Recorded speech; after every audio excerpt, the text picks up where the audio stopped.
All right.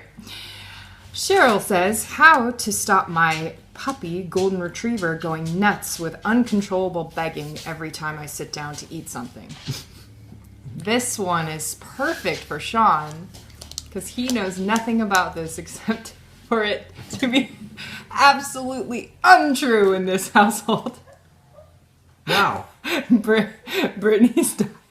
And our shadow student Cameron's over there dying just because they know how right I am about what I just said.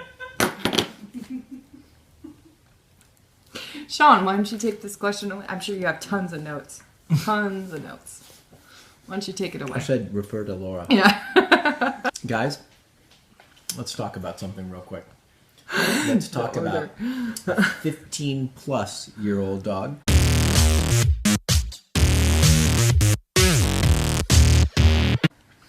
who is just about deaf, losing his vision.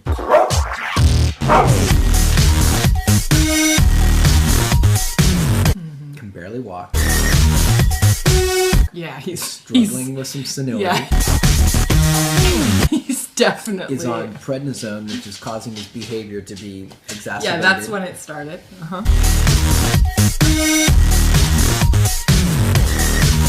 And so this special sweet soul that's you just walked up to get your cookie. That's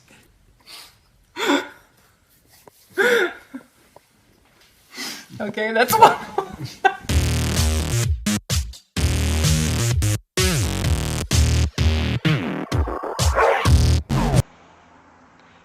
Junior, come.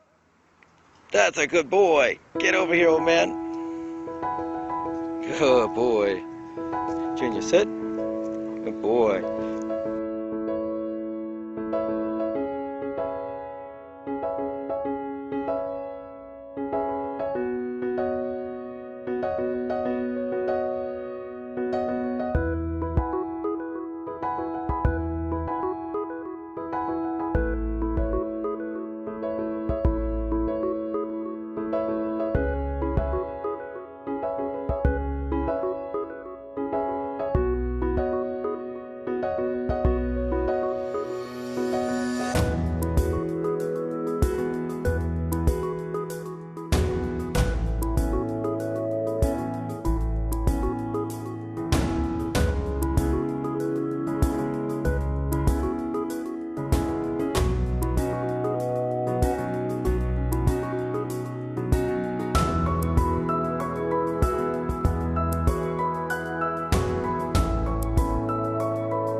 Are we gonna need a bigger boat? We definitely are. That's rude. Welcome back. You don't have your mic on. I do. Oh, it's 108 episodes later. I'm used to my production assistant taking care of this. There we go. Good. Okay. Everything's all right. Everything's great. Disaster averted. Welcome back. You welcome back. Well, I mean, like, welcome back. You welcome back. No, I mean, it's been a long time. We haven't seen you. No, I know. We've missed you over here. I've been gone for what, 3 weeks and change? Yeah. Well, both of us were gone. We were in. You were actually gone 28 days. Holy mackerel! Wow. So, so you were gone for what, like 8 or 9? I was gone for like 9 days, 10 days. Yeah, with T3 then, out in Rhode Island. And then I went straight from T3 Rhode Island. We had an awesome little crew. Straight to New Orleans. Yeah, but this was kind of like one of our big, like, official, like, Changed. maiden voyages Yeah, with Tori for T3. So the whole new format went down, which was really exciting. Yeah, it was really fun. So the way the new format is with T3, it used to be like we had all our business, personal development stuff, and our training hands-on with all the students kind of intertwined the whole days. So we have 7 days, so it's a lot to handle, and we're exhausted by the end and we want to die. But Tori came in and she did all the, we were there and working and helping, but she did all the kind of the hands-on work with all the students to get them all up. Teaching all the fundamentals and foundational prong and e-collar and all that. Yeah, we extended the day an hour and a half every single day. So she went from like 4 to 6:30 every single day, working with different dogs and different, everyone there. Yeah. And so, but all up until 4 o'clock, we were able to teach everything that we have. It was so nice to have a little downtime and not feel like just totally beat up and overwhelmed. Yep. So I think everybody so the days were longer, so they got way more value, way more training, way more hands-on, way more brains on, but we didn't get cooked, and that was pretty darn cool. So I think we all walked away saying that was the best one for us as far as like just state of mind wise and not feeling like overwhelmed. So that was super cool. And the students being able to do kind of get more out of it. You know? Like we were able to add an element of like filming them, right? That was fun. So. Yeah, we added a whole bunch of different modules and new things, and so Laura did like a film thing where she would do like a before and after, like a quick little thing. They'd take a student aside. And like put them in a private room, shoot them, ask them to say something, and then coach them on some different like subtle, some subtle kind of like mental shifts that they could make. Yeah. And then we got to watch in front of the class like the differences in presentation through just some subtle shifts on video made somebody go from like, hi, I'm Frank with, canine, blah, blah, blah, blah, and then to be able to be like, hi, I'm Frank with Canine, and the difference is startling. So like learning for them to see that. Yeah, learning some of the just kind of like some basic workarounds and tips about how to like be more comfortable on video. Like everybody's on video, and if you're not doing video, you're kind of toast. Yep. So I think it was pretty darn cool. So that was T3. Welcome Tori Smith aboard. Nice to have her with us. She adds so much. And then you came back and you did your thing here and kind of like took over the empire here in LA, making sure. I didn't take over anything. You're just kind of overseeing, hanging out. These girls are so awesome. We feel so blessed to have this little group here. Yeah. Which brings us into the fact that Shelby has been here in Los Angeles now for, I would say, has it been like 7 to 8 months, sort of thing? Yeah, she's going back to New Hampshire, right? East Coast.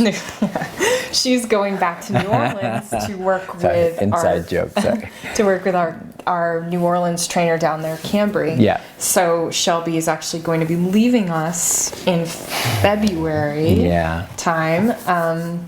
But she's not leaving the good dog. She's actually just going down to help. Yeah, I mean, this has been a long time. This has been a long-term plan. So we worked with Shelby, and she shadowed a bit when we were in New Orleans, whenever she could. Yep. Excuse me, you're yawning. And hang on.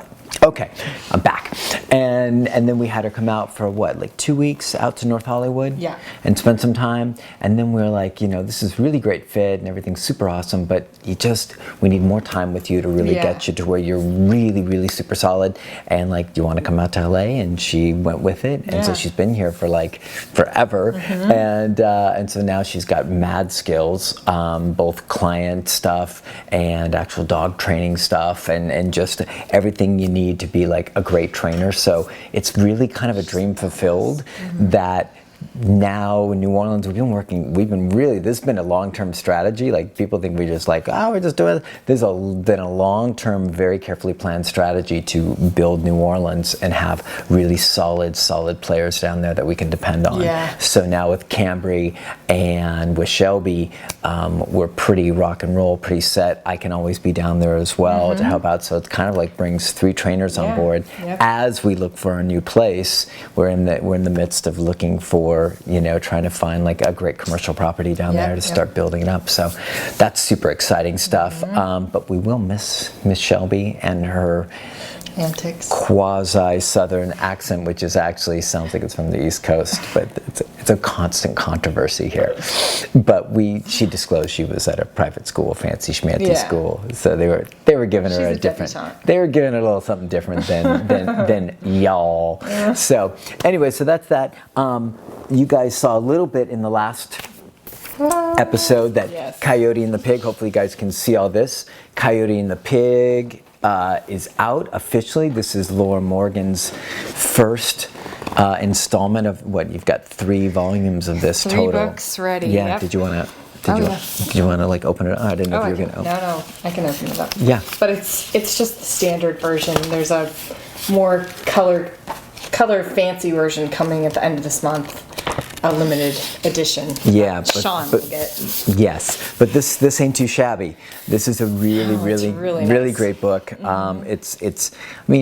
I'm always reluctant to call it a children's book because it's kind of like for people from all ages. Yeah. Or, I see on your Facebook page and Instagram. Most of the people that read it are adults. Right. Yeah. And they're like, yeah, my kids will enjoy this, but like, do you have kids?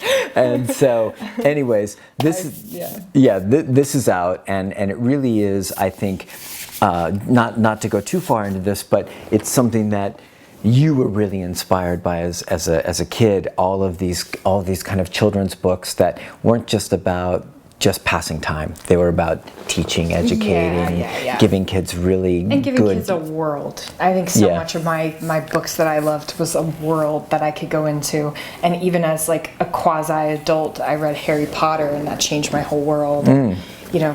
Where the wild things are. And where, I remember that so well. Where the red fern grows is our favorite book.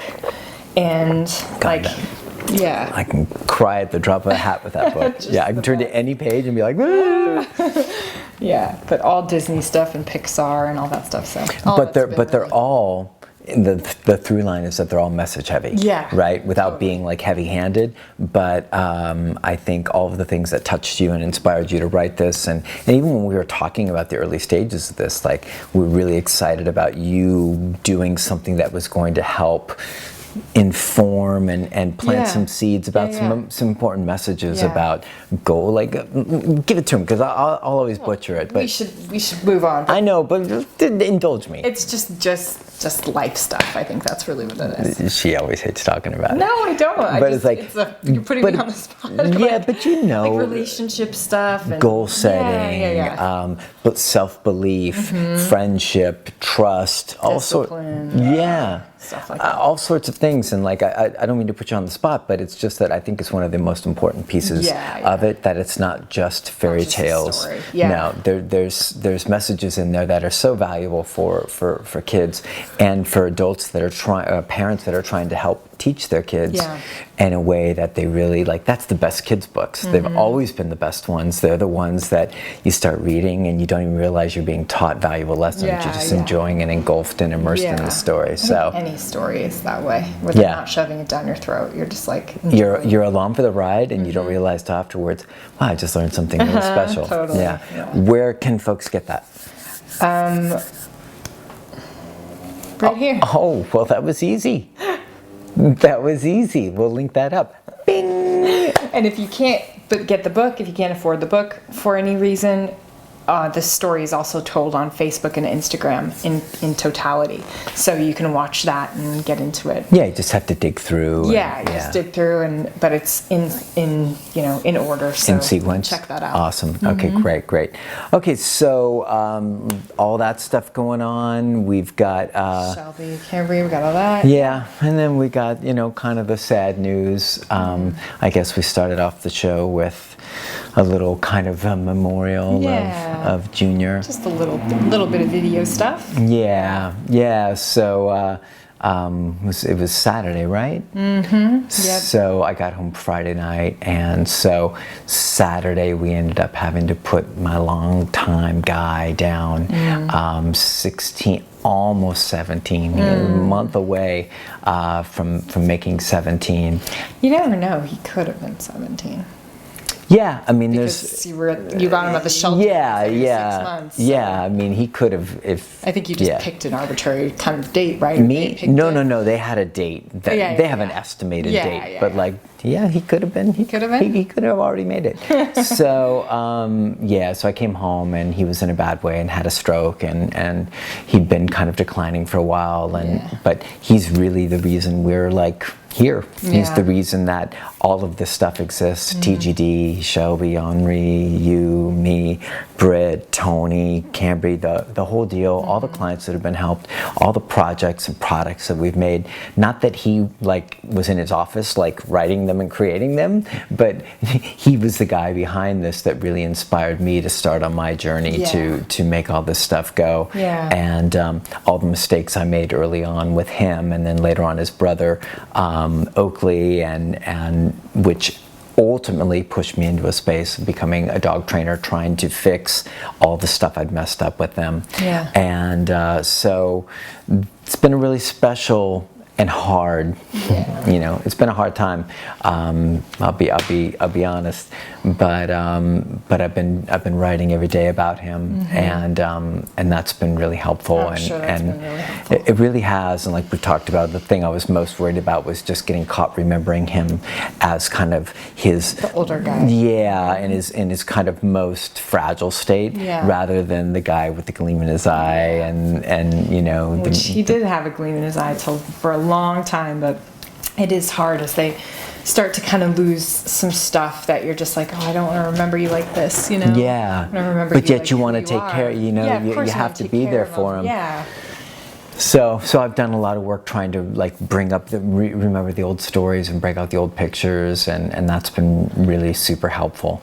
So and I dedicated this whole last week to just Junior stuff, and so memorializing the special guy, my first guy, and the guy who kind of changed my life on just about every level. If a dog's capable of changing somebody's life, that guy sure did, and love him to death. So anyways, time to jump into the show, I guess. Sounds good. You ready? Let's jump in. Yes. Okay. Yes. This one might not be full of the same vim and vigor. Yeah, it might be a little more low key, but you guys will understand. Hey everybody, it's Sean from The Good Dog, and to my left is the lovely Laura Morgan, who's just about to have a baby. Less than 3 weeks away. I mean, any second now, right? You're ready to roll. Just highly uncomfortable on the date. Right now, so uncomfortable. You're so ready. Oh yeah. Yeah. Beyond. Yeah. Get it out. Quickly. So. But then also don't. Right. Then Get it out gently. But also then it's real. Right. Now, then there's another thing. Yeah, exactly. Right. Now I'm just uncomfortable physically. Yeah. And then I've got a lot of responsibility on my plate. A whole lifestyle shift. We haven't even talked about what it's gonna look like. We've just we're flying blind. Flying blind. Yeah. He who shall not be named. We'll try and figure it out. So there may be a few Q&A best ofs, or going back to the first one or something while you're out. Or you doing iPhone. Yeah, I'll do it. I'll do an iPhone. Yeah. Anyways, so the lovely Laura Morgan, just about ready to pop, and I mean that in the nicest way, and And all this other good stuff around here. Quiet Belladocious, Quiet Manny, and all the dogs are trained, and I've had some nice client sessions today. Makes up the Good Dogs Q&A Saturday episode number 109. I'll do the 9. Okay, so Broken nail, so I'm gonna do it. 1. No, you don't have to do 2 zeros. I'm so ashamed. I'm so ashamed of my math skills. Me and Anmi just had a There's huge no math. math in this. Well, There's no math. but You're not there's adding. processing. You can be as there's mad at me numbers. as you want. I'm not mad. I'm just saying, there's processing, like the way my brain processed that. I think it's brilliant that you keep messing up. The way that my brain, like what you don't understand, was that I saw 9, and then I said, oh, I need 100. 109. Yeah, Right. yeah, I get it. If I was writing it, it'd be different. That is math, though. What you just did in your head, which is weird. You're like a savant. Because it's like 100 plus 9 would be 109. I don't know if savant is, that might be pushing it a little bit. But for me, I see the 9, I'm like, oh, I need 1. It's just because it's I get it. I get it. So, Don't worry about it. You got it. there we go. Okay. Cool. Really uncomfortable. There we go. All right. Uncomfortable recap. Let's do it. So let's jump into the show. You want to read this one from our Yes. good friend Dom? Okay. This is from Dominic, our good buddy Dom, who's out of the hospital, feeling better. Oh, yeah. He had surgery. He's out of the hospital. Seems like he's in good spirits. Seems like he's training a lot of dogs, which makes me awfully happy because Cool. that's what we've been wanting for him for so long. And so read away. Yeah. Yeah. Okay. Question number 1. Dominic says, okay, how would you reprogram a dog? No Swisher Sweets. How would you reprogram a dog that owners trained the wrong way with an e-collar, is very collar-wise and sensitive, to aversive only? Yeah, so he's saying that they probably just use it for an aversive. Yeah, they used it pretty roughly. Yeah. So Dom, we see this like you're seeing this from an owner situation. We see it from owners and trainers occasionally. It's an unfortunate it's an unfortunate side effect of people that haven't done their work.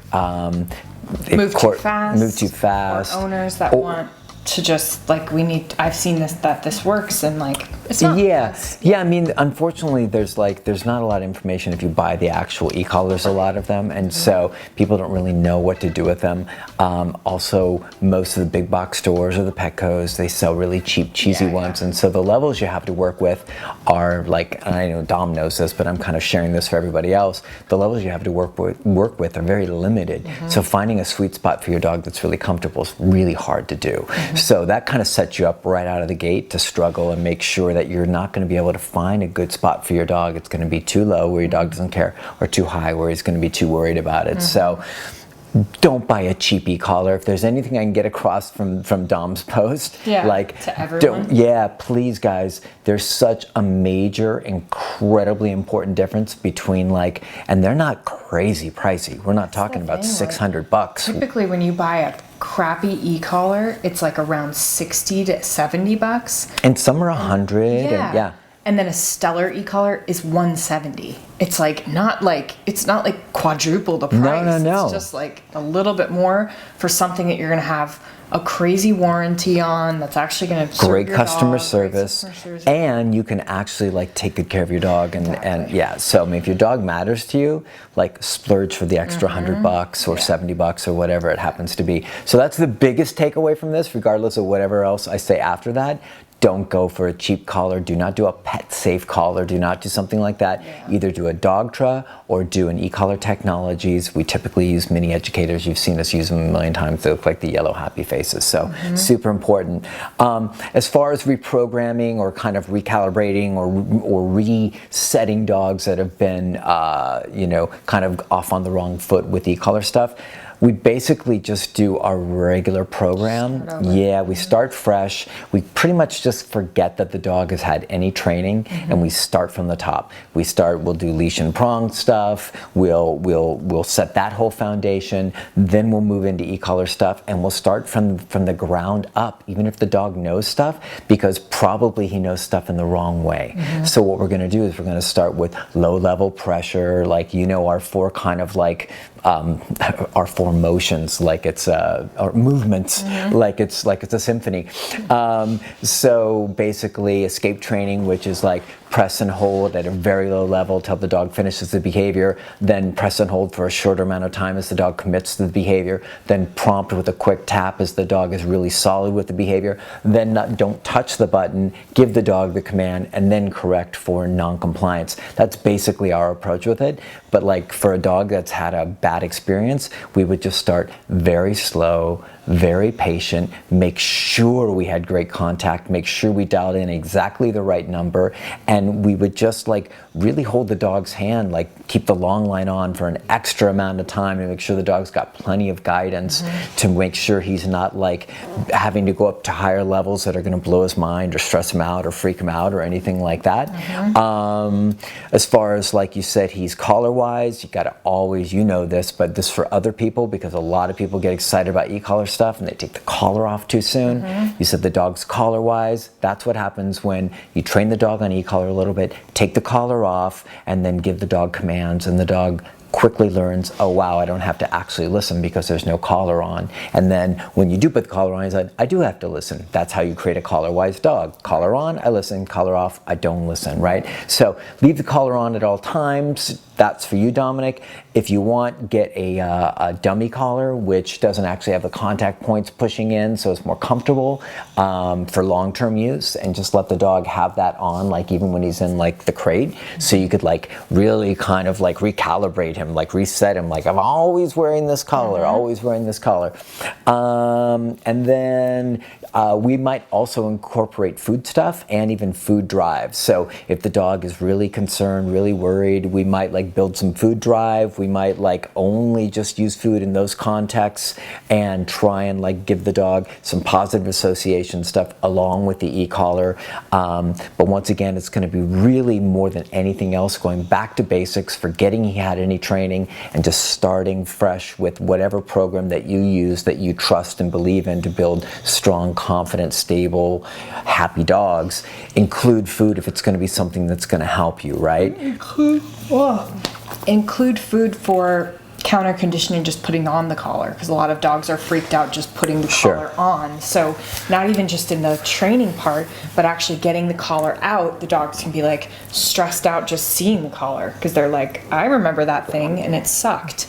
So pairing food with it, a lot of counter conditioning, collar comes out, you start with just collar comes out, pay, and then it just collar comes out, pay, collar comes out, pay, then maybe collar goes around the neck, not buckled, pay. Right. You know, like slow steps, and it takes a little bit, but it's definitely important. The other part, can I jump in? Yeah, go ahead. Yeah, you're doing a great job of jumping in. I'm sorry. Oh my gosh, Henri. I was going to say the other part is to get off of pressure quicker. Yeah, that's a good point. No, go ahead. Tell them about it. Just like if I told them the program, but like articulate how we kind of move through that with dogs that might be a little uncomfortable with the pressure. So like in the first phase, reminds me of waking up. In the first phase of the work is always like you're doing pressure on until the dog completes the behavior, pressure off, pressure on, pressure off, pressure on. And then as time goes on, it depends on your timeline, but prompts are a little bit shorter pressure, then just prompts, and then nothing, only just using it for corrections if the dog doesn't complete the behavior, and this is down the line. But what we've done in the past, and it's not like we get a billion dogs like this, but what we have seen when we have seen this stuff is that we get off of that pressure and even the shorter pressure and the prompts, and try to move the dog. If the dog's smart and understanding stuff, move the dog closer to the point where you're just asking them for the behavior and they get the correction if they don't do it. But but you have to teach it fairly. Right. But so it's that balance. Yeah. So just so everybody's clear, because it sounds like Laura's saying like just go to corrections, which is what they did. She's not saying that. What she's saying is go through the actual foundational process. Yeah. But try, if the dog is more comfortable getting off the pressure earlier, try and make that arc a little bit more steep or speedy from if you do 5 days of pressure normally, pressure through prompts over 5 days, maybe it takes you 3 to 4 days. Or 2 to 3. Or 2 to 3 days. Yeah. Or depending on let the dog tell you. Yeah. But reward them through not giving them stim.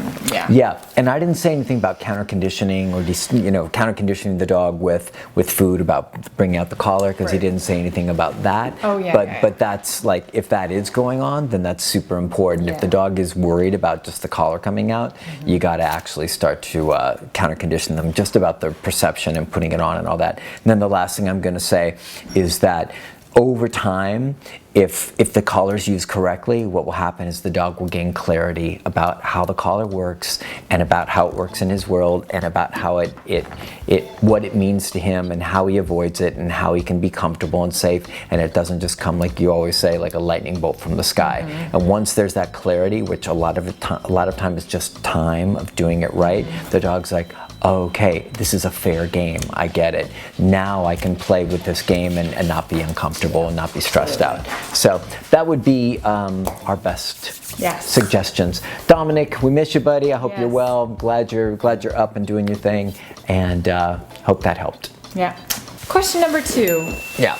This comes from Michelle. Michelle says, hello all.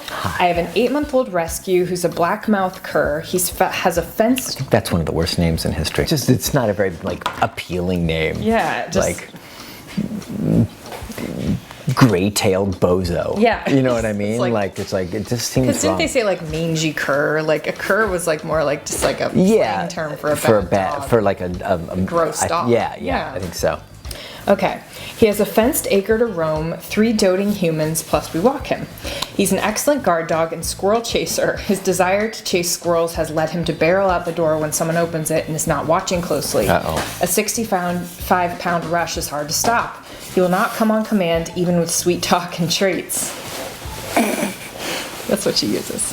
Does she? Yeah. Sorry, I'm just noticing my name is Amy. Amy. He has always been independent and stubborn to coming when called, coupled with squirrel chasing, so it's a safety issue. It's only been 2 days since his second escape, and we're in the research phase. We're looking into formal training and e-collar training. We love him, and we're dedicated to his safety. Any suggestions to start our journey would be appreciated. Thank you for your offer to help your followers. Aww. Real nice, right? Yeah. So 1 acre of unfenced, is that what they said? Oh, I don't know if is it unfenced? It was 1 acre of... Fenced acre. Oh, fenced acre. Fenced okay, acre, thank God. So he's got room. And this is my question, right? This is all you, lady. All me. Okay. Let's hope you can get it out before the baby. I was just saying while we were cutting, while we were, the cameras off, I was like, it would be the greatest Q&A of all time if just pan down and deliver that baby. Baby comes out. Let's get it going. Would you deliver it? Yeah, and then we just continue on with the show. You can't even get a shot. I'd have to be blindfolded. I'd have to be blindfolded. You'd have to be everything folded. I'd have to be blindfolded in a hazmat suit and all sorts of stuff. You won't even feel it when it's kicking when it's inside the stomach. It's hard for me. I'm weird. It's cute. I'm quirky. It's a real human. I didn't say it wasn't.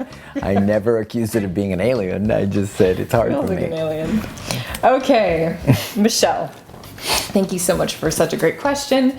I think you said it's the second escape, and you're in the research phase. This is a good time to be in the research phase. So you're right on the right track with e-collar stuff, because you have an acre for your dog to roam. You have critters that he goes after, and he likes to run away. So I think, I'm going to suggest right here to start a little link.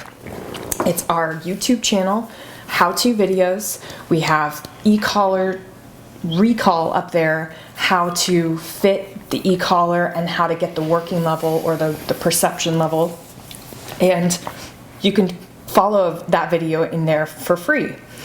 You can also follow other videos if you take him for walks. You want to do like place command, you want to do heel, you want to do all that stuff with e-collar. Yeah, we've actually got, just to clarify, we've got two really cool, so there's a part 1 and part 2 of that e-collar recall, but then there's another, you know, the other, new one. and that one's really cool too, because it's a little more flowy, you know, I mean, the other one has way more text to kind of guide you through, but this one's more flowy. You can watch all 3 of the recall and put your pieces together.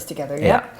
The other option is to buy our DVD. Bing. Sorry, this sounds like a commercial straight out the gate, but it's very important. It sure is heck cheaper than like hiring a trainer. Yep. The DVD is the e-collar training DVD.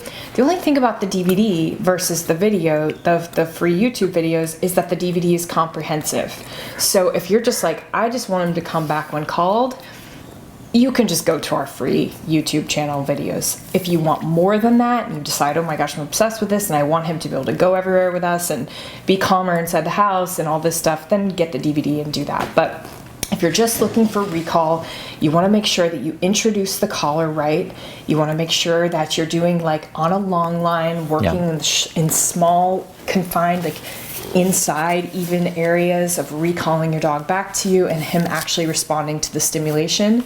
But it doesn't just come from saying, hey, you know, Rover here, and then just correcting. It comes, you have to work on it to condition the dog to it. Yeah, I mean, just real quick, basically, like if you think about the concept, because you'll watch the video and you'll see, but if you think about the concept of like you apply pressure at a very light level, your dog senses the pressure, you give him light guidance with the long line, your dog starts to turn his head with that guidance. Towards you. Yep, the button goes off and your dog goes, oh, I feel this, and I come towards you and I turn it off. Then you put a word with it, and that's basically how it works. So you could have your guy just running around, he could be chasing squirrels, and you go, Rover, come, and if he doesn't, you correct him. But that's after you've taught him. Way down the line. That's way down the line. And you want to make sure, obviously, you have a really nice area that's all fenced in, so it's safe, so it's really cool. You can just work on that stuff. Obviously, you said it's a safety hazard, so maybe there is a road nearby or something like that that he could be running towards. The other thing just to check in on is making sure that, I don't even know the dog's name. I keep saying Rover. Yeah, Rover. The other thing, he's 8 months old and he's already kind of blowing you guys off. He's 65 pounds already at 8 months. Yikers. And you guys have been trying some sweet talk and treats, and he's always been independent and stubborn. So let's get off that sweet talk. Yeah, really. So any e-collar training in the world is not going to replace working on relationship with your dog. So you have to make sure that you're coupling not just training, but also getting a little bit more respect going on, because your 8-month-old will soon be a 1.5-year-old. And that's usually when we tend to see the dogs come in. And at that point, their disrespectful stuff has spread to other areas beyond just I'm running after a squirrel. Escalated, Yeah, so I get you guys love your dog. You said you guys are 3 doting humans. That's awesome. But you also have a dog who's like blowing you off, running through your legs to run after something and just being like, I'm giving you the middle paw. Can I say something? Of course. 3 doting humans does not a recall make. I'm sorry. I mean, it's awesome that you love your dog, but like the doting and all of that stuff won't help change a dog's decision-making process of like, critters, I want to go. Oh, I've got doting humans. I'll leave the critter alone. Let me head back here. That's not going to work. Not at all. So I just had to jump in and say that. No, it's absolutely true. So definitely look at the relationship stuff, and that's part of good point. Yeah, it's not just about the recall. Because the other thing is that you could have him impeccably trained on an e-collar, but if his respect is lower, you're going to have to work hard to still get him back. I really am a big believer that all the tools in the world don't matter if the relationship's wrong. Of course it bridges the gap somehow, but if he's like, you guys are the softest, all you do is dote on me, I'm running after that squirrel, there's some like adrenaline strength that goes through them that they're like, I don't care about this sensation. I'm running after that because I do not want to listen to you. So definitely, I always say that the relationship powers the tools. Yeah. Do you know what I mean? Totally Because perfect way to put it. seen so many dogs where the relationship diminishes the tools. Oh, yeah. Like dogs that are awesome, and then the owner shows up and the dog's like so aroused or doesn't care about doesn't the- care. Yeah. And then the relationship undermines. I'm sorry, but Totally. that's just No. such an important concept. That's really it. I just don't want you to just be like, oh, I'm just looking into e-collar training. That's all I need to do. Right. If you've got a dog with some independent, stubborn stuff, and he's 8 months, And you're remember. being soft with him. Yeah. Just remember 8 months is you're actually even at a point right now where like you could be getting his best stuff. So just That's something to think about. keep that in mind. That's something to think about. What would you suggest? I know we're out of time, but what would you suggest super quickly for them to maybe help shore up some of that relationship stuff? Yeah, so got to turn down the affection a little bit. Less doting. Less doting. Turn off the sweet treats and sweet talk when he's being a brat to you. He's literally like running away from you and you're trying to bribe him back. I understand that with some dogs it can definitely work, but this guy seems like he's got a little bit of a higher thing. I would read Sean's blog. Sean has a lot of relationship talk or articles on his blog. So if you go to thegooddogLifeblog.com, you can check out some of those articles, just read through and skim through and find the stuff that has like more like relationship. Yeah, more human- pertinent to that. Yeah. Yeah. So because if you want that golden dog who recalls back to you and is super respectful, it's going to take more than just an e-collar. Yeah, and you can have that. That's the cool thing. yeah. You can have a badass dog Sure, that you like have a dog who's just waiting to be a badass. Yeah, and I've got a blog on there that might be an interesting one for you to read. I'm pretty sure it's a blog, or is it a tip? I think it's a blog. The Amazing Dog You Don't Have. Oh, yeah. Search on the blog or search on my Facebook page, Yeah. and it's basically talking about that. Yeah. All these amazing dogs that are out there, Just waiting that to be uncovered. waiting to be uncovered. They've never been taught appropriately, and so you sit there with this dog you're frustrated and annoyed with because he doesn't listen, and you're like, he's belligerent, he's this and Yeah, that. but They've just you know- never been taught. Yeah, and you know that he's good. I think that's a lot of the other things. A lot of owners see the good side of their dogs, and we know that it's there too, but we want to get it out. Yeah, So, yeah. Cool. So work on the relationship and then work on the tools and put them both together and make some good stuff happen. Start small. I want to reiterate, we had a question last week with somebody slow. who's really struggling with holding the dog too highly accountable at too far of a distance.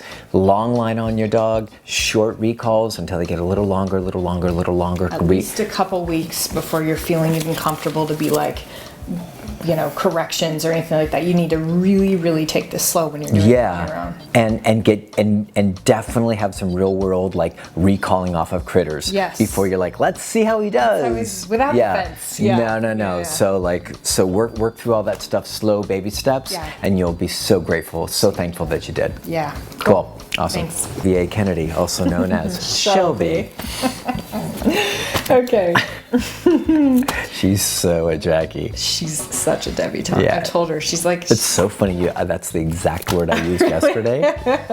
she just always reminds me of someone who's but she's so not. She's not stuck Yeah, up. no. She's not But stuck she's up. just a little. I'm just like, oh really? She's.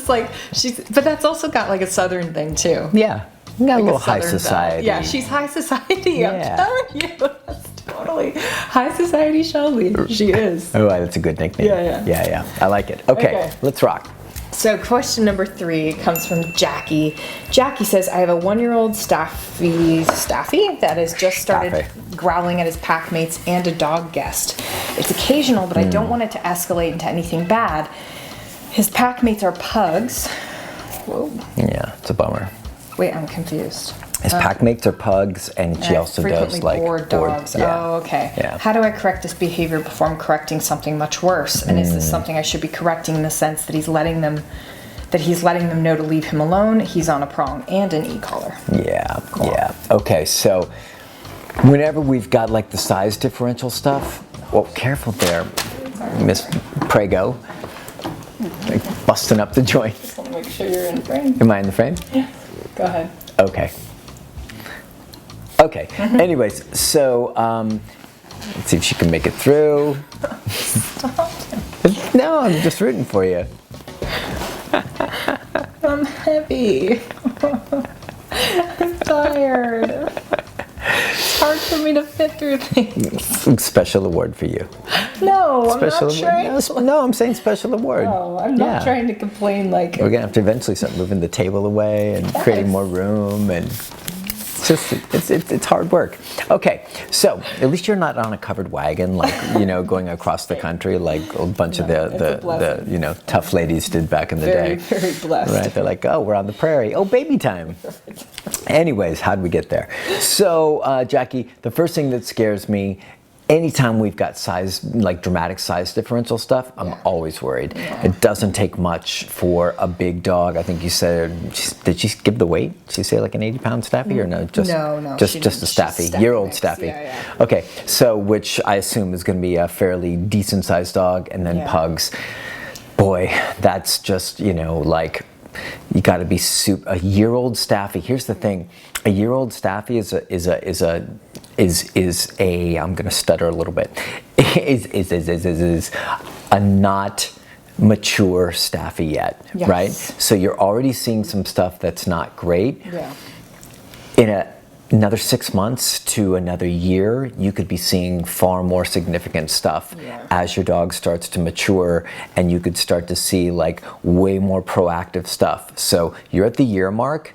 Be super cautious, super careful about what you're seeing, what you're allowing, how much unsupervised stuff is going on. You've got like that much room for error when you've got a dog that's size-wise that much bigger, but also physical potential at such a higher level than your pugs. Your pugs are not going to be able to protect themselves. And then if you're doing boarding and things like that, obviously your first priority is to your clients' dogs to make sure that they're safe. Yep. So you cannot put your clients' dogs around a staffie that's growling and doing that stuff. I think that would be very irresponsible. So you have to prioritize your clients' dogs. They stay in a different spot. They play in a different spot. Mr. Staffie, who's not on his best behavior yet, he's not allowed to interact with them. That's my first order of business.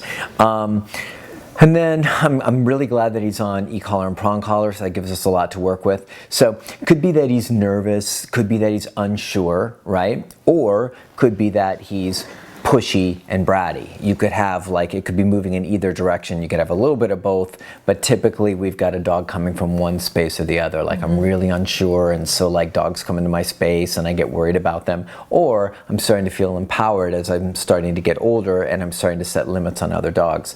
The good news is the approach is largely the same for sorting this stuff out. So you don't need to have a completely different set of protocols because he's a nervous staffie and he's growling, or he's a confident staff. For me, I would be going for I don't know what your training protocols or program is, but I would be locking that dog down with a ton of obedience work to get his mind into a space of listening, polite, courteous, deferential behavior, in a comprehensive sense.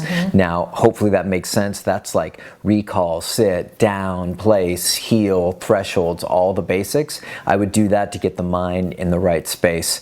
So on top of that, then we've got making sure that the other dogs, because I don't know your situation, all the dynamics, that your other dogs are polite, that your pugs aren't being little like tyrants, little assassins and going in and annoying, right? So if you've got a cool staffie and your staffie's being hassled and he's and he's uncomfortable with those dogs, say he is on the unsure side and he's like Laura's saying, he's uncomfortable and being pressured, then you're gonna get growling because he's trying to set limits and say hey man, leave me alone. And if you're not advocating for him, you're setting up, here's the golden rule: if you don't advocate for your dog's gonna advocate for himself, right? So I don't know if that's the scenario going down, but it's a super common one. And a lot of times with little dogs, people are but they don't mean any harm.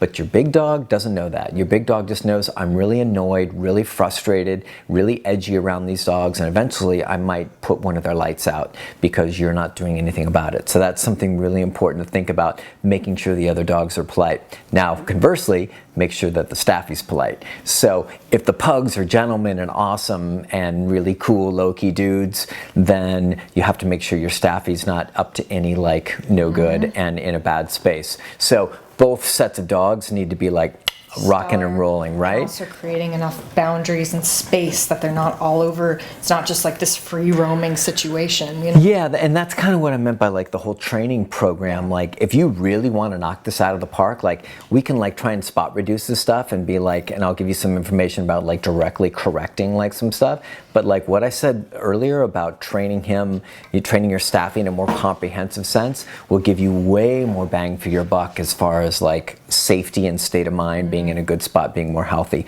So that said, right, we kind of covered all of the basics. Everybody's got to be polite, got to be advocated for, comprehensive training program.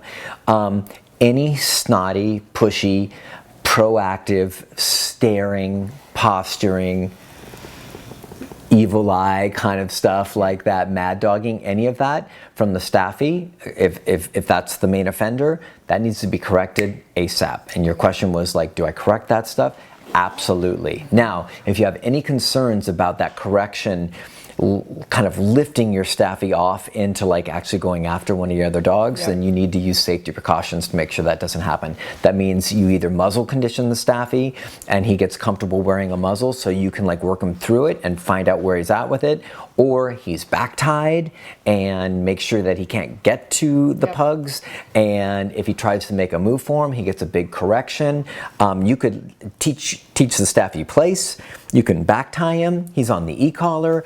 Then you can have, you can set up walking your pugs by, and if you see any of that, boom, he's across the room, but he's already sending bad, negative, crappy stuff out. Correct at a nice firm level and let him know, guess what? Posturing, staring, being in a negative state, totally not allowed. Doesn't work here. No. And that's how you start setting limits and taking your house back. What it sounds like right now is your house is a little bit up for grabs. And if your house is up for grabs, guess what? Dogs are going to start grabbing stuff. So I highly recommend that you go for advocating for your dogs, training your dogs as much as possible, and then correcting for any snotty, crappy behavior. And like, this stuff is actually not that hard to sort out if you're willing to step up and be a firm leader with this and not stand for any silliness from any of your dogs. I don't care if your pugs are cute, if they're pushing boundaries and being crappy, they need their butts kicked just as much as the staffie does. And I don't mean like actually physically kicking them, but I do mean like holding them highly accountable. So that's it. I hope that helps. Let us know how that goes. Be careful. Be careful. Size differential. Bad stuff, dangerous. That's how dogs get in big trouble. Okay? Okay, thanks. You ready? Okay, yes. So question number 4 comes from Sela, who just ordered a copy of my book. Oh, did she? Oh. Sela says, thanks for all your posts. They've really helped me with my dog Luna, a 4-year-old Malamute Husky mix I adopted from the shelter last June. I never had a full sled dog before, and believe me, training is going much slower than with the shepherd mixes I had in the past. Overall, she's doing well. She's good at thresholds and in the crate, better at structured walk, etc. She's on a prong collar with me, with assistance from a good trainer. The problem is at her daycare. She does very well with other dogs there, but they're having some trouble with her rushing the gate when dogs leave at the end of the day. Again, she's good at thresholds with me at home. So if you guys see Laura taking breaths, it's because no, I'm just being honest with them. You're pregnant. There's nothing to be embarrassed about. It gets hard for her to breathe, and then she gets dizzy. And so, like, if you see her taking breaths, she's not being dramatic. She's like trying to stay conscious. It's just like leaning back. It's this artery. Everybody's on. Which artery? There's not an artery. There's a vein in your back that. I know. Trust me. You don't want to know. Don't want to know. There's a vein in your back that gets what? That's why they don't want you laying on your back, because then the baby pushes on it and can actually make you lightheaded. Okay. And can it kill you? Blood flow to the baby. No. But it might make you fall down, stumble, and bungling. And I'm getting to the point where the lungs are being, or the diaphragm, compromised. Oh, yes. Okay.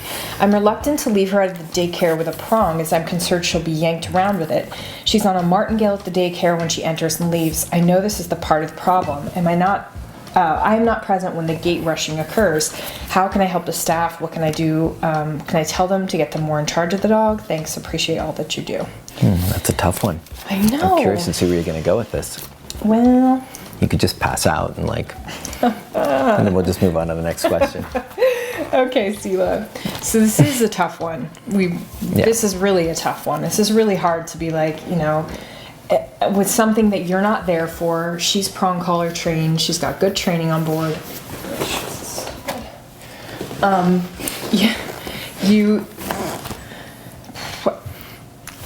There's a couple things. No, I'm thinking. There's a couple things. If the staff is cool and you feel like there are people that could work with you and work with everything, I would say that you could possibly, again, if they're cool, have her on a prong when dogs are coming and going, and they can correct her for like trying to rush. But it's hard because they've got to be dealing with the dogs leaving. And so I'm just trying to picture, I bet all the dogs are rushing the door. Or is she the only one? I'm trying to figure that out. I think... And I wonder how severe it is. I mean, is she like just running up like excitedly? Or, I mean, I guess I would assume it's like barking and kind of crazy. Yeah, and my I guess my biggest question from your question for you to think about is, are you asking too much of your dog while she's at daycare? Because kind of by default, if you're allowing your dog to go to daycare, you're kind of letting the wild west go on. So part of this could be like if she was having major behavior issues at home and you're having all these stuff, I'd say take her out of daycare and get her a dog walker that can do a structured walk in the middle of the day. Yeah. But it sounds to me like she's just rushing the door and you're like, shoot, she doesn't care about thresholds when I'm not around.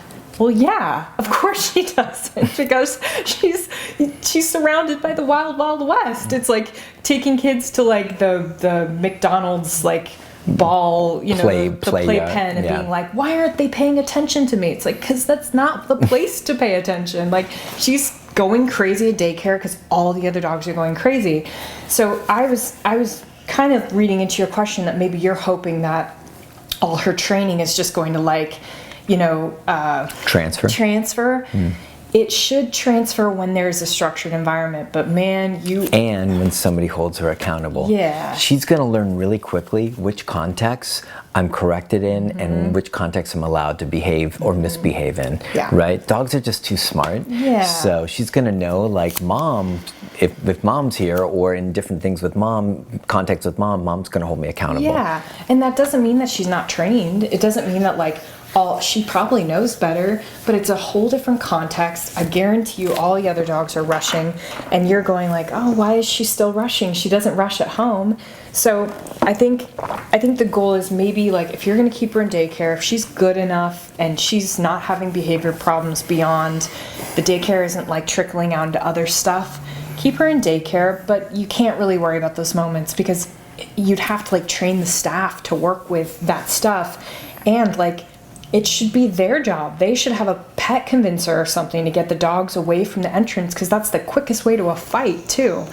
I think the biggest... a hose. Yeah, you could use a hose. That's the BZ. Just get him with the hose.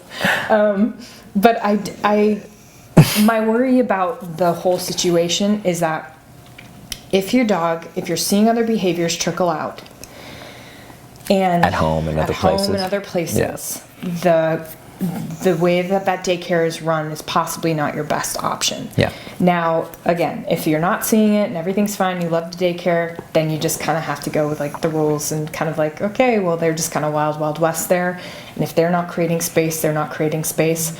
But I would say like, it scares me that dogs can be rushing to entrances and stuff because that's where fights happen. Yeah. So I don't want your good dog to be one of the excited ones rushing to... I mean, I would be worried about that with my dog Hercules, who's like, fine, he's great with dogs, he'd probably be great at a daycare, but he would be the one that without me there would be like, let me just like run at the door and run at this, and the wrong dog could get the wrong impression of him and actually clean his cloth. Fight. Yeah. So just be cautious of all that stuff. Just know that we're not anti-daycare, but we definitely, if you are in training... We aren't anti-daycare if your dog is one of those few dogs that can handle it really, really in a healthy fashion. You have a daycare who's like, badass. We don't need you to tell us what to do. We know what to do. Yeah. That's a whole different thing. So the fact that you're trying to train from afar is a hard one. Yeah, and I think one of the things, and I could be way off, but something that we see a lot of are owners that have done really good training with their dog, and then their standards are exceptionally That's high. what I mean. Are you like holding like them kind to- of like perfectionist Totally. stuff, where it's like, we've done all this work, but this is still happening here. Yeah. And honestly, there's points where you have to let things go and say, we've done a great job, and my dog is still a dog. Yep. It's in an environment where there's a lot of excitement, not a lot of rules, not a lot of structure, not a lot of supervision or consequences. I have to let this one go. That's what I was trying to say when I said, are you asking too much of your dog? Gotcha, It's yeah. playtime. Yeah, I think we're They're on the same page with that. Yeah. It may be a situation where you just need to be like, all right, well. It's like going to grandma's house. Yeah, it's you just crazy have time. to say, like, they're going to go to grandma's house and she's going to spoil the crap out of them, and then I got to just like shore it up. It's the trade-off. If you want to take your dog to daycare and your dog does well there, you have to accept that your dog's going to act a fool. It's just kind of the thing, and I'd be very surprised if you weren't getting a dog that's amped up in other contexts as well. So, which is something we see a lot of with daycare stuff. Yeah. Anyways, let us know. All right. Sela. Okay. See ya. Hope you enjoyed the book. Oh yeah. Do we need to like get an oxygen mask for you at some point? It'd be great if we had like a tank here. Ha ha. It's really funny. Just wait till you're. Oh wait. You'll never be pregnant. Just wait till you're pregnant. You men. Okay. All right. So this is on the TGD page. Okay, cool. And Destiny wrote like 3 questions. She was like, "I'm getting in on this show." Did. Oh, I saw that. I'm getting that was in. awesome. Which one did you choose? I took the nervous dog on Nervous walks. dog on walks. Yeah. Okay, we got it. Question number 5. This comes from Destiny. Destiny says, nervous dog on walks. Walks beautifully in the heel, but is freaked out by loud noises, lots of people, etc. She's gotten a lot better with daily structured walks and training, but her tail doesn't stay up as it would in her breed. However, I can't tell if she's just fearful or just trying to relax on the walk.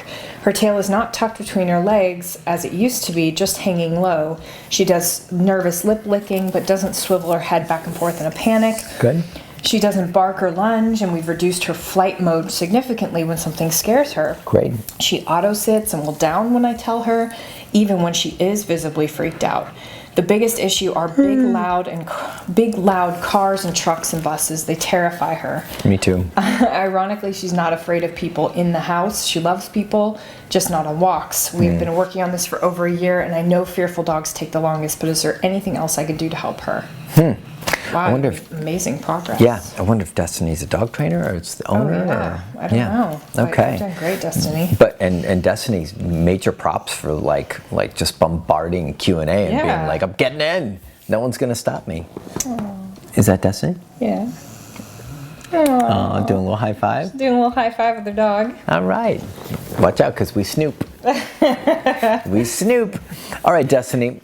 So, nervous dog on walks after a year. You've been doing a lot of good work. One thing is, I'd be curious what tools you're using. Yeah. I don't know what tools you're using, and that can have a huge impact on the timeline, the arc of learning and progress. And one of our big concepts with nervous, insecure, fearful dogs is trying to get them to the point where they're listening to the training, which I know that's what you're doing as well, but tools can really help leverage that, whether they're listening to the training or whether they're listening to their nervousness, insecurity, fear, etc. Right? So hopefully that makes sense.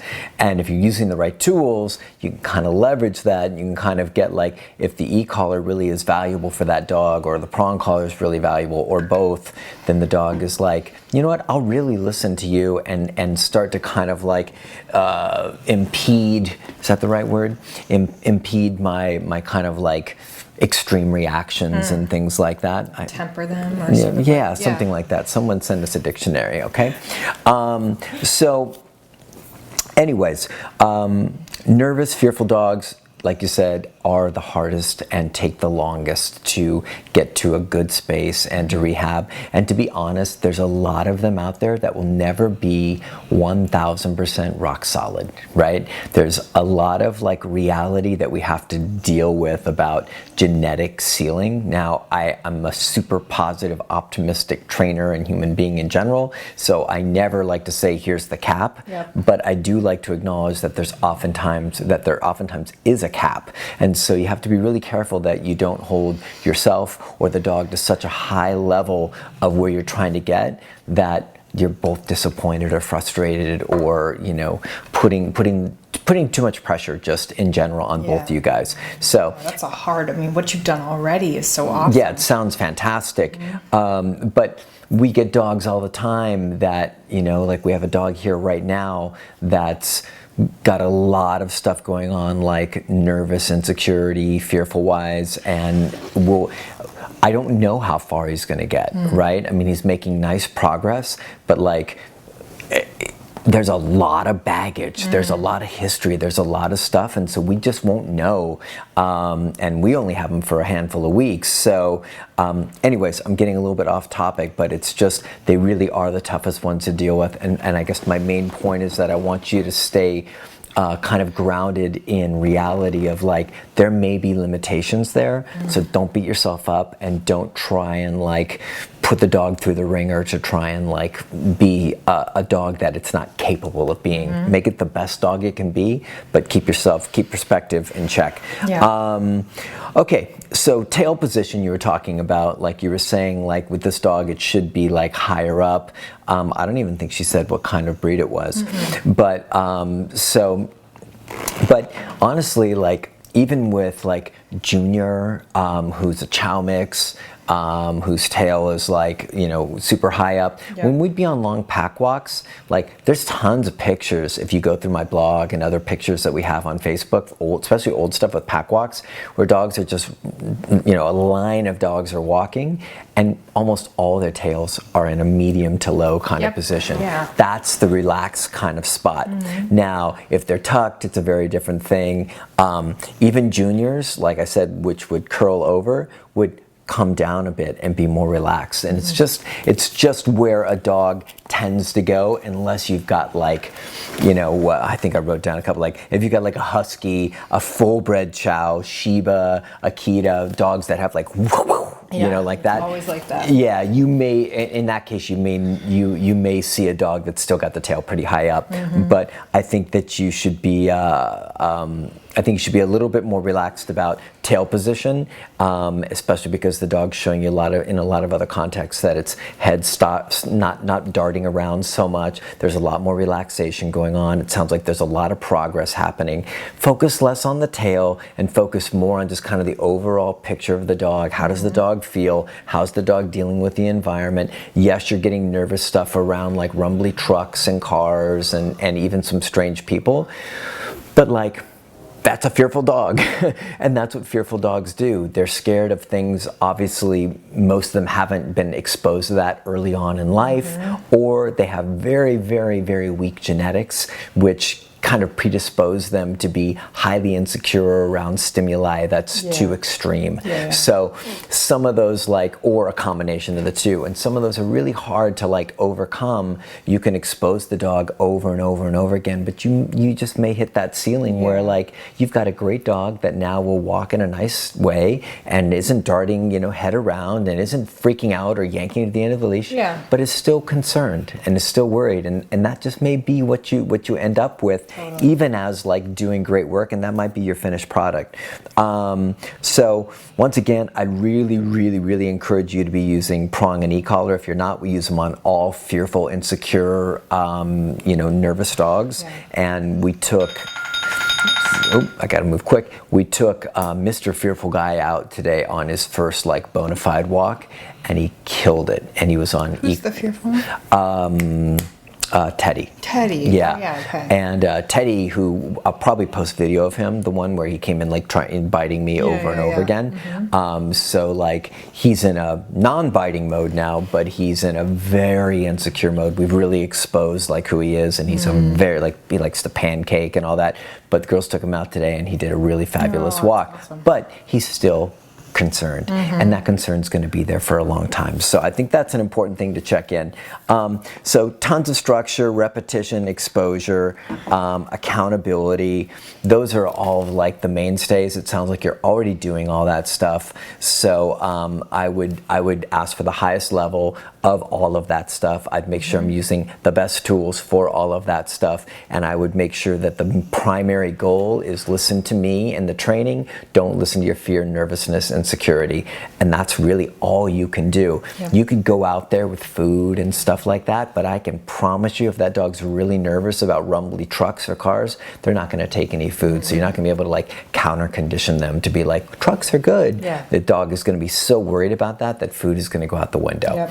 So that would be my approach, and then realistic expectations, taking the pressure off you and the pressure off the dog. Yeah, definitely. Anything Great work so anything far. to add? No, I just feel like time.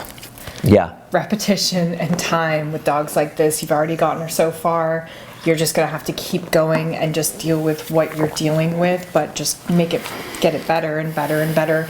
And soon you'll look back and be like, oh my gosh, wow, just like you did now. Yeah. So. It may just be this very slow kind of like process of getting your dog and because you're there every day, you're probably not going to notice. You should have like a friend check in. Every 6 months. And watch your dog, you know, and see like, oh wow, she's really different. Because you're going to see him every day, and it's going to be very hard to gauge the kind of progress you're making. But hats off, you're doing great work. And lots of patience, obviously, but keep those expectations appropriate so you don't like make either of you freaked out and overwhelmed. I think that's it. We did it. We're done. You show, stayed conscious, which is great. I want to show. I didn't cry, which is great. That's great. But real quick, I just want to show one little update from Casey Neckley. 2 weeks ago, I think she asked a question. I think it was 2 weeks ago. I was walking my dogs and I answered it, and it was about we're working with Trigger, her new dog, while she's on a horse. Oh yeah. And she sent us video of it. Hey Sean and Laura, it's Casey Neckley. I'm here with Trigger, and I'm here with Zelda, and I just want to give you a quick update and show you how things are going. Trigger, let's go. We've been working real hard on position, keeping him by my side. Whoa, I see. Very good, mister. So proud. So proud. Let's go. He's hanging out pretty close on the left-hand side. He's doing pretty good. Horse is taking off on me a little bit. Whoa. I see. Very good, mister. So proud. He's being good. She's being bad. Trigger here. Trigger up. Good. I see. Taking his time. Good boy. Hey, he did it. That's what matters. Riding away. He's still hanging out like he should. Whoa. Couché. Good. Trigger break. Good boy. Here's a silly thing. Good boy. Great. Nice work. Awesome nice work for you. Yeah. Coaching, and nice work, Casey. But you did so great, Casey, and it's really cool to see. And anyone out there who has any update video or any before video that you guys want to send, it always makes the show more exciting. So make sure to pass it along. Casey uploaded it through Dropbox. It's really, really easy. So if you have any questions about that, you can always email us and we'll let you know how to do that. Cool. Sounds great. Nice another work. One in the can. Yep, another one in the can. Hopefully we'll make it to another one. Yes. And otherwise we'll find our way through. We'll have to figure out. Maybe you guys could weigh in on what we should be doing. Could we do Q&A from the hospital? Question number 2. Question number 2. Give me more drugs. Anyways, guys, thanks so much for watching. Thanks, a couple things. Thanks so much for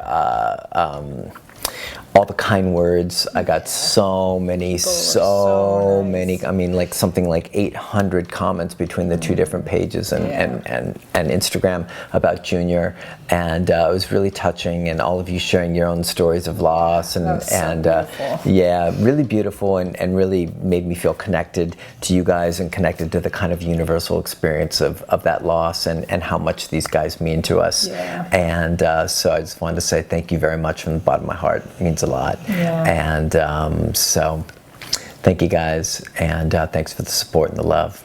We'll see you guys soon. Yeah, we love you. See ya. Bye.